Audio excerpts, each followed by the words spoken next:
एक सुनसान और डरावनी रात को एक कॉलेज के छात्र नामक अर्जुन अपने घर के लिए रास्ता तय कर रहे थे। वह अपनी मोटरसाइकिल पर अकेले थे और सड़क पर कोई और नहीं था। बड़े ही आवाज में एक चुटकुला सुनने के लिए आवाज आई, क्या अकेले डरते हो?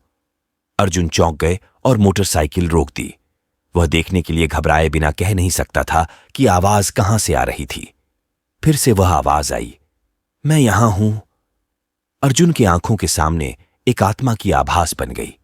वह देखा कि वो आत्मा एक लड़की की तरह दिख रही थी, लेकिन उसके चेहरे पर कोई खुशी की बजाय एक डरावनी हंसी थी। अर्जुन डर से कांपते हुए पूछा, तुम कौन हो?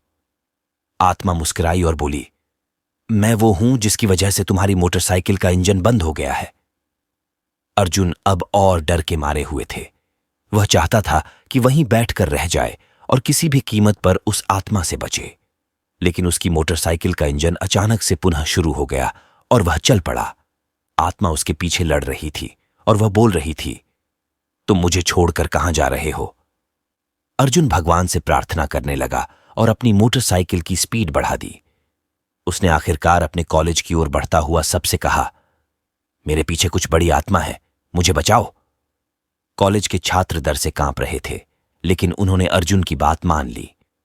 उन्होंने मिलकर एक बड़ा बबूल का पेड़ ढूंढ लिया और वो सब छात्र एक साथ मिलकर पेड़ के नीचे बैठ गए। कुछ ही देर में वे आत्मा की आवाज सुनने लगे, तुम्हारे पास मेरा संरक्षण है, लेकिन तुम जल्द ही मुझे खो दोगे। छात्रों ने मिलकर यह तय किया कि वे आत्मा के साथ नहीं जाएंगे। उन्हीं ने बबूल के पेड़ के नीचे पूरी रात गुजार दी। जब सुबह ढूंढते वक्त वे देखते हैं कि वो बड़ा बबूल का पेड़ अब एक छोटे से पेड़ में बदल गया है। आत्मा की आवाज फिर से आई, मैं तुम्हारा धन्यवादी हूं, मैंने तुम्हें बचाया है। ये बबूल का पेड़ नहीं बल्कि एक प्रेत था। अब मेरी आत्मा को शांति मिली है। अर्जुन और उसके साथी छात्र डर के मारे हुए थे, लेकिन उन्होंने यह सीखा कि कभी कभी दुनिया के बाहर कुछ अजीब चीजें होती हैं जिन्हें हम समझ नहीं सकते।